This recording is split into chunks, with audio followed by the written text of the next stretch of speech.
And that ties in, I think if your husband wants to pop in, but we talked about maybe talked a little say about cryptocurrencies, but the cryptocurrencies are directly related to a wealth transfer because it's a different money system that we currently use. Oh, how's it going, Bo? He's sitting in the back. I've been listening over in the good corner. to see you again. You Thanks, too, man. everybody. This is John. My husband, John. He doesn't often get on camera and speak, but him and Bo are good friends. So we got together and we have just made a nice acquaintance and we've talked. I've actually never done an interview before. Yeah, he's never done it like this before. What's easy? Well, there you go. Thank you for being here. Last we spoke, it was in Myrtle Beach. You were telling me that well, first off, you're very knowledgeable about cryptocurrencies. You're like really knowledgeable about them to a very big degree. And what were you doing with some of I think you were kind of helping some of the police departments and kind of having them understand how cryptos work. You want to give us 2 minutes or a few minutes on that? Well, this all started with Kim getting sick, my journey into cryptocurrencies. And, when that happened, I've always been in the background for 20 some years as Donna's boyfriend and then husband. And, I'd always listen to Kim and what he had to say. And then when he got sick, I started thinking about the future. Yeah. Of what Donna was going to be doing, her mother, the whole ministry. And I really got heavy into investing. Doing my due diligence as much as I could on everything.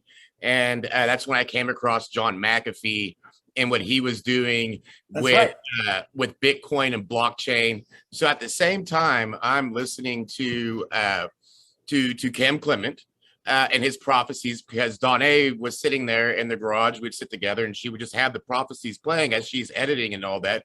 And I'm hearing it in my head, sitting over there in my little workstation doing my thing. We don't listen, but we listen.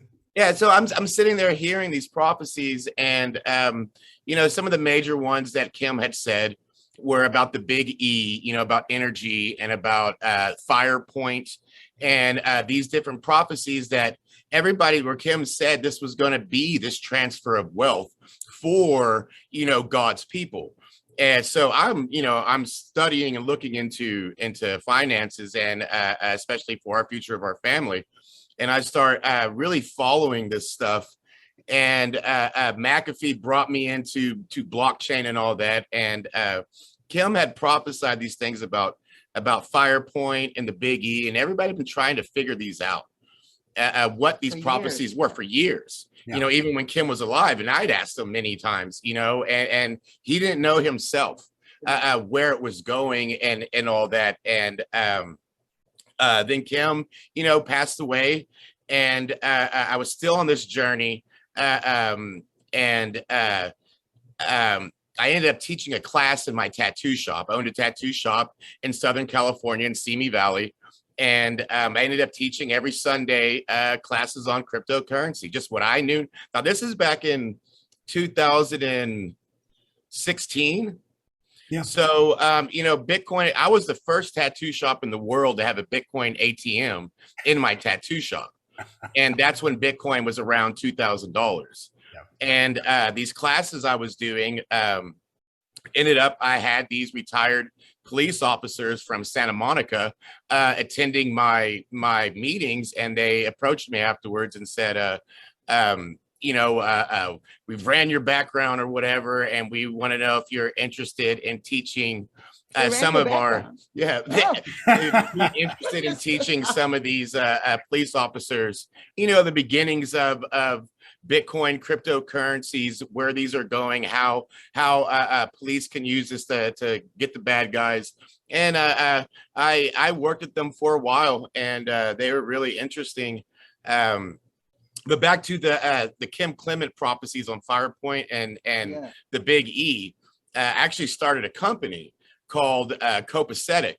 And I was just trying to figure some of these things out. I was trying to create a blockchain for churches, because as soon as I saw all these like coins coming out, they were going, and their ICOs are getting, millions of dollars. Those are the crazy days. Those are the crazy skyrocket. That was it was insane. Like it was like the stock market on steroids times a million. Yeah. It was a crazy time. So I was trying to jump into that and creating a blockchain for churches. I created Godcoin. But through that, I was working with only Jewish guys in LA.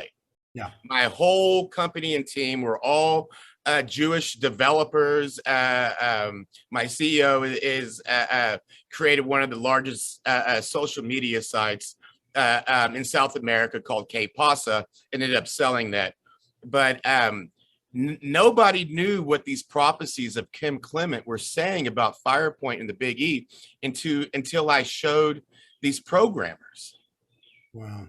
And when I showed the programmers how Kim was talking about, something invisible in your hand, and it was like a tree with leaves, and it was all coming down, going at the speed of light. Like when I showed that to the programmers, they're like, "Oh, he's talking about a Merkle tree. This is like a lightweight blockchain, like running at the speed of light." And when they were like understanding what Kim was saying in his own way, it was blowing their minds. And like, you got to understand, that still doesn't exist. Yeah. Like lightweight blockchains, personalized, that are running almost at the speed of light. So I've been trying to develop all this stuff, behind the scenes, and COVID really wrecked a lot of what I was doing, personally. And I kind of just waited. I've kind of just been waiting on it, and still playing the market, although it's been hard to play the market since Trump's been gone, unless you're buying puts.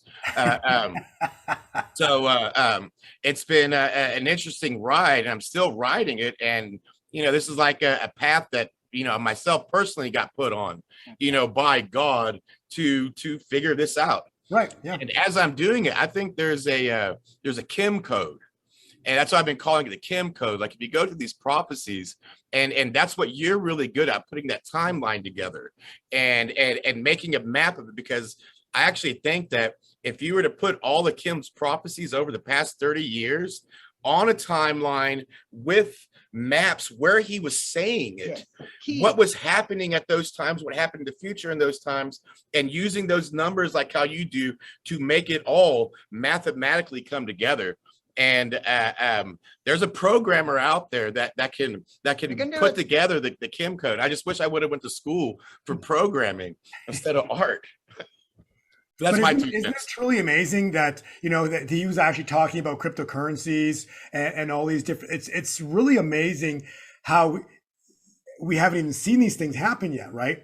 So and the reason the big reason why cryptocurrencies by Bitcoin keeps dying every year is because, see, Bitcoin and cryptocurrencies are anti-system. Yeah. yes. Okay, so it's anti-paper.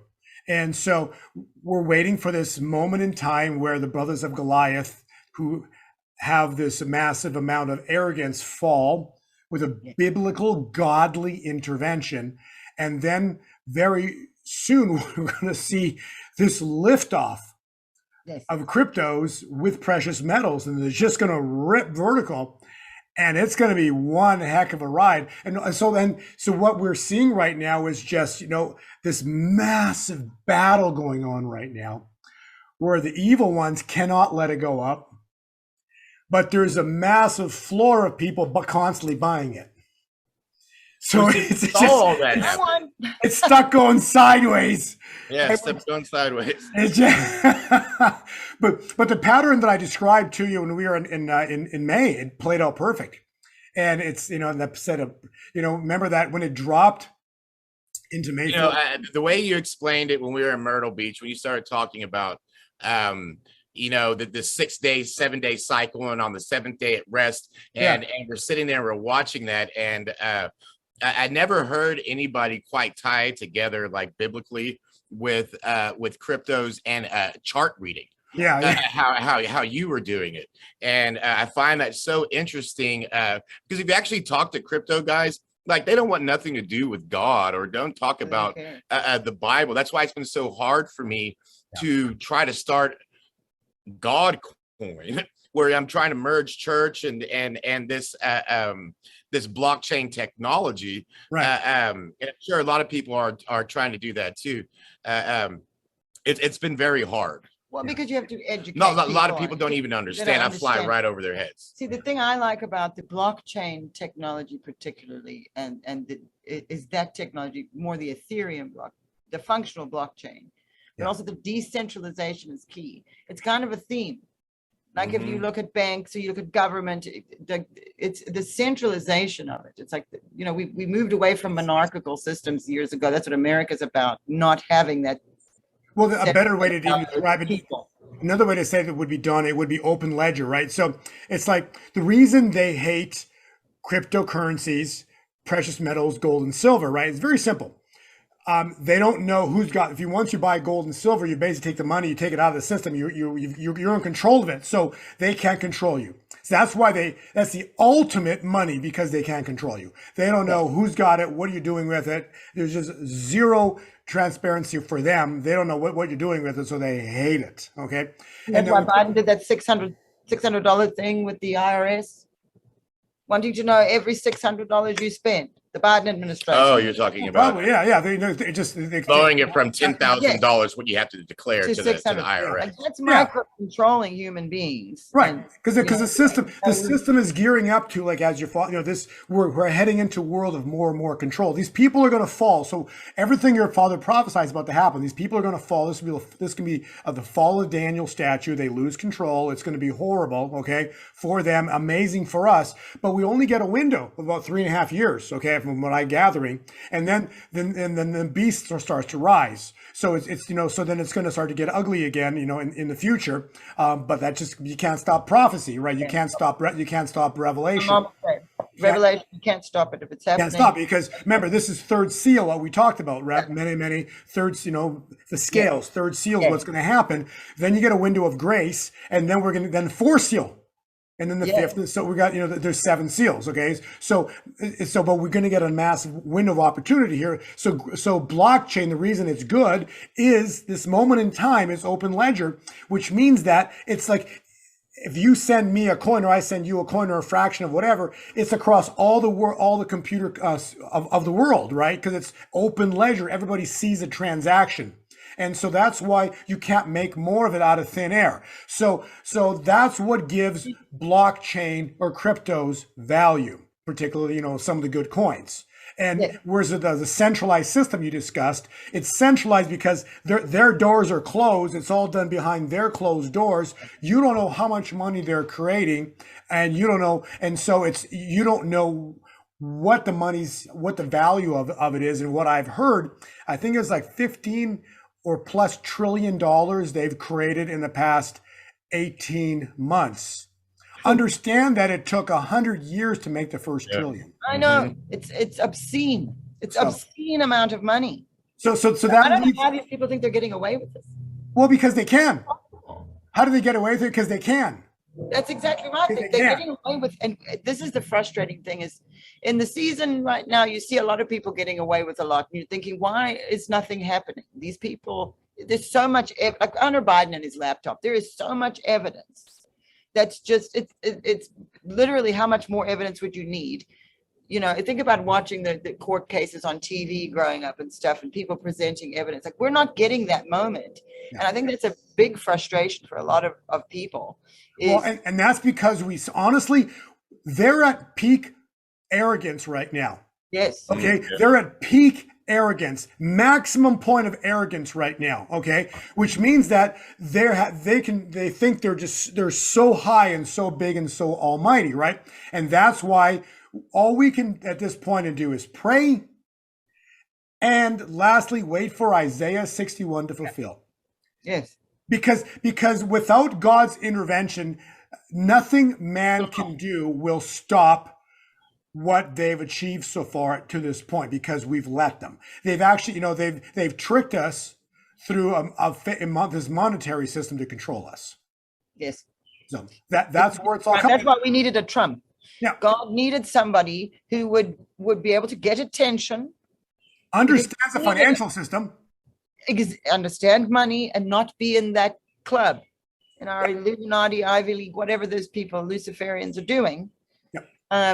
and for how many decades it was conspiracy theory, and slowly it started to come out. No, this stuff is true.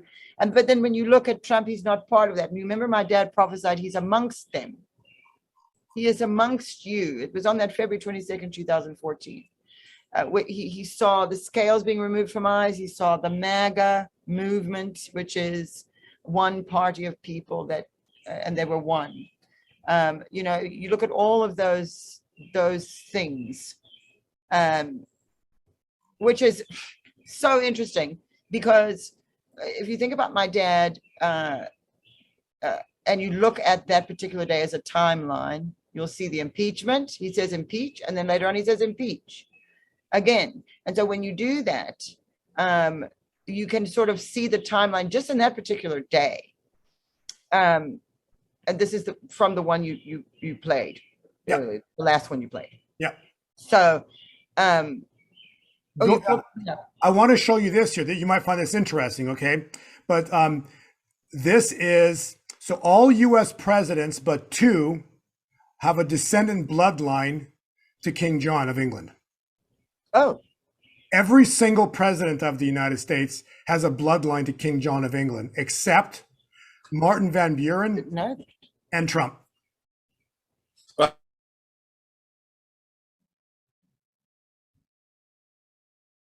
You there? Hello? Even with the Queen of England. I'm sorry. Royal Cut out. Can you repeat what you said? You cut out.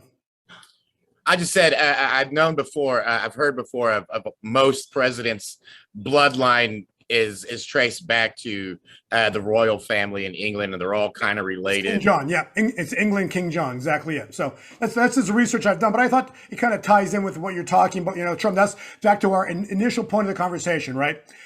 Trump got in, and he wasn't supposed to. He wasn't supposed to be there, but